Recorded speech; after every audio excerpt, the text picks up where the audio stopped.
तो मूवी के स्टार्टिंग में हम 8 साल के एक बच्चे को देखते हैं जो कि काफी डरा हुआ रहता था।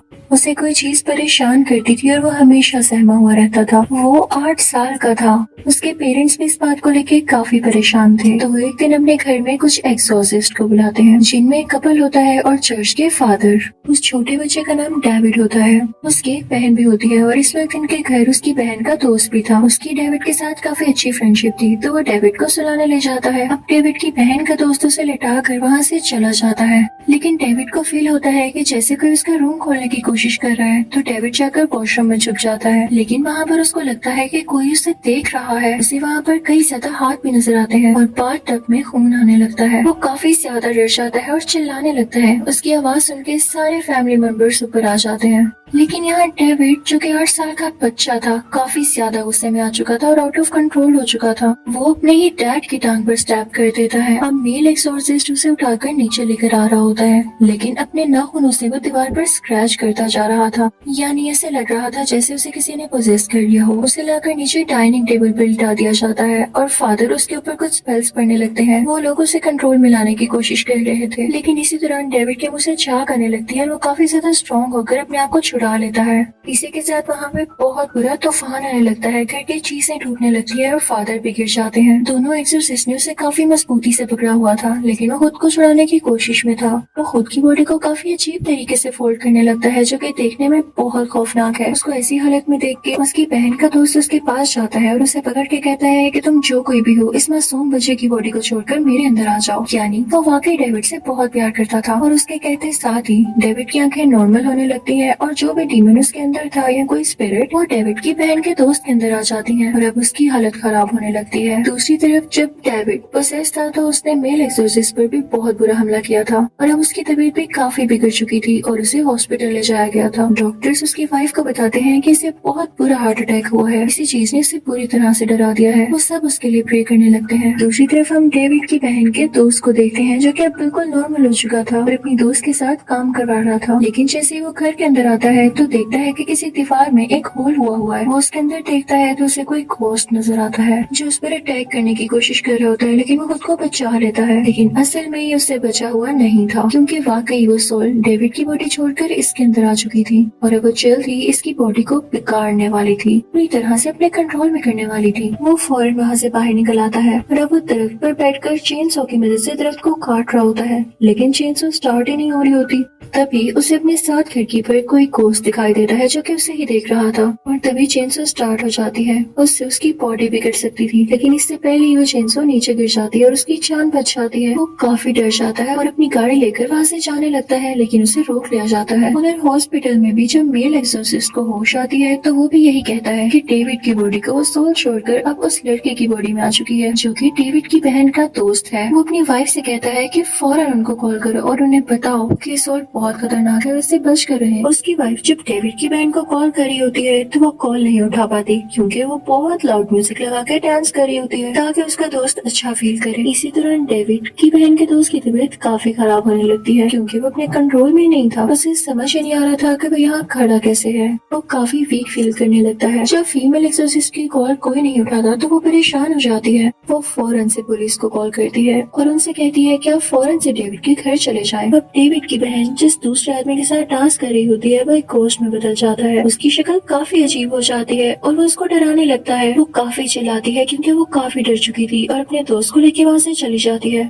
दूसरी तरफ से पुलिस भी आ रही होती है। अब डेविड की बहन का दोस्त निकलते निकलते अपनी नाइफ से उस पर अटैक कर देता है और उसे मार डालता है। उसके कपड़ों पर काफी खून लगा हुआ था और जब वो बाहर निकलता है तो पुलिस मैन उसे देख लेता है। उस लड़के की आंखें काफी चेंज थी क्योंकि उसमें सोल जो थी।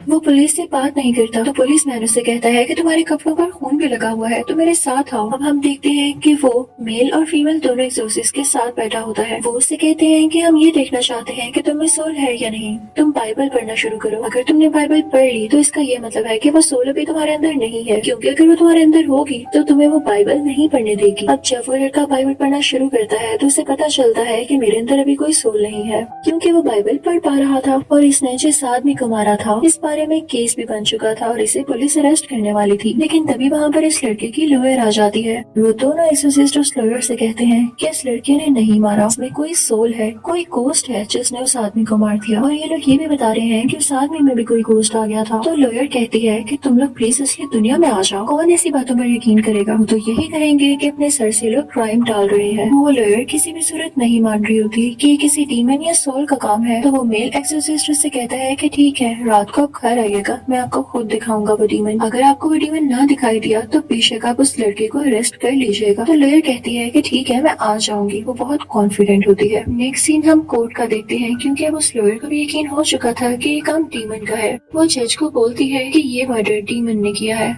लेकिन जज उसकी किसी बात पर यकीन नहीं करता और कहता है कि ये फजूल बहाना है और उसे सजाए कैद होगी, यानी लाइफ टाइम के लिए वो जेल में रहेगा। लेकिन वो एक्सोर्सिस्ट कपल कहता है कि हम उस लड़के को इनोसेंट ठहरा के रहेंगे, क्योंकि वो भी जानते थे कि वो मर्डर नहीं कर सकता, इसके पीछे जरूर कोई सोल है। अब इस केस पर इन्वेस्टिगेशन खुद करने लगते हैं। वो दोनों उस दिन के रिकॉर्डिंग सुनने लगते हैं जब ये केस हुआ और ये सब एक साथ डांस कर रहे थे। उसके बाद ये दोनों उस जगह जाते हैं जहाँ पर डेविड पहली बार डरा था और उसे कोई गोस्ट नजर आया। इस रूम में एक वाटर बेड हुआ करता था। जब डेविड उस वाटर बेड पर खेल रहा था और जंप्स लगा रहा था तो अचानक से उस वाटर बेड के अंदर से किसी का हाथ आया और उसने डेविड को पकड़ लिया। वो कोई गोस्ट था। उस रूम का फ्लोर भी खराब हुआ था। तो एक्सोर्सिस्ट डेविड की मदर को बताते हैं कि किसी गोस्ट का ही काम है। और वो एक्सोर्सिस्ट कपल और डेविड की बहन उस रूम के नीचे जाते हैं, यानी उस रूम के नीचे जो जगह थी। जब डेविड की बहन उसके अंदर जाती है तो देखती है वहाँ बहुत सारे रैट्स हैं। वहाँ पर एक अजीबोगरीब स्कल भी है। वो उसकी पिक्चर लेती है और फिर आकर सबको दिखाती है। सब कहते हैं कि हमने आज तक ऐसा स्कल कहीं नहीं देखा। चर्च के फादर भी कहते हैं कि मैंने भी आज तक ऐसा स्कल नहीं देखा। तुम लोग ये बात किसी और फादर को बताओ जो कि मुझसे सीनियर हो। अब वो एक्सोर्सिस्ट कपल जब दूसरे फादर के पास जाता है तो वो फादर इनसे कहते हैं कि इस स्कल में पहले कहीं देख चुका हूँ, लेकिन वो बिल्कुल ऐसा नहीं था। वो उनको अपनी कलेक्शन दिखाते हैं और दूसरे सीन में हम एक लेडी को देखते हैं जो कि किसी किस्म का ब्लैक मैजिक कर रही होती है, क्योंकि उसके पास एक अजीबोगरीब टेबल थी जिस पर उसने ब्लैक कैंडल जलाई थी और उस लड़के की भी पिक्चर उसके पास थी, यानी डेविड की बहन के दोस्त की। वो अजीबोगरीब लेडी कोई मैजिक करती थी जिससे इंसान को हेलुसिनेशंस होने लगती थी और वो डर जाता था। उसे ऐसा लगता था जैसे उसके अलावा भी कोई है उसके पास, यानी जैसे कोई डीमन या कोई सोल वगैरह। फिर मेल एक्सोर्सिस्ट एक डिटेक्टिव से मिलता है। वो डिटेक्टिव कहता है कि मैंने ऐसा स्कल पहले भी देख रखा है। वो कहता है कि पहले भी कोई ऐसा केस था जिसमें मैंने ये स्कल देखा। तो फीमेल एक्सोर्सिस्ट कहती है कि इस बार केस में डीमंस का हाथ है। तो वो डिटेक्टिव कहता है कि मेरे साथ मजाक नहीं करो। तो वो दोनों एक्सोर्सिस्ट वहाँ से चले जाते हैं। फीमेल एक्सोर्सिस्ट अपने साथ वो नाइफ भी लिया थी जिससे उस दिन मर्डर हुआ था। डिटेक्टिव उनसे कहता है कि जिस केस की मैं बात कर रहा हूँ उसमें 2 लड़कियाँ थी जो कि मारी गयी, लेकिन उनमें से एक की ही बॉडी मिली। अब वो तीनों मिलकर उस जगह पर जाते हैं जहाँ पर ये सब कुछ हुआ। फीमेल एक्सोर्सिस्ट पास में चली जाती है। वो दोनों फ्रेंड्स थी और उनमें से एक फ्रेंड ने ही अपनी दूसरी फ्रेंड का मर्डर कर दिया था, क्योंकि उसके अंदर डीमन आ चुका था। और जिस फ्रेंड ने मर्डर किया था, फीमेल एक्सोर्सिस्ट बिल्कुल उसकी तरह एक्ट कर रही थी, क्योंकि वो सारी चीजों को रिवाइज कर रही थी। फीमेल एक्सोर्सिस्ट भागने लगती है, लेकिन भागते भागते वो बिल्कुल किनारे पे पहुंच चुकी थी और नीचे पानी ही पानी था। वो वहाँ पर फौरन से रुक जाती है, लेकिन तभी नीचे से कोई क्रीपी सा हाथ आता है और उसे खींचने लगता है। लेकिन तभी वहाँ पर उसका हस्बैंड आकर उसे बचा लेता है। वो फीमेल एक्सोर्सिस्ट अपनी सेंसेस में आ चुकी थी, तो अपने हस्बैंड से कहती है कि जिस लड़की की बॉडी नहीं मिल रही वो इसी रिवर के अंदर है। अब उस लड़की की बॉडी को निकाल लिया जाता है, यानी ये मसला भी सॉल्व हुआ। जो उसकी बॉडी नहीं मिल रही थी, उस फीमेल एक्सोर्सिस्ट के पास काफी अच्छी एबिलिटीज थी।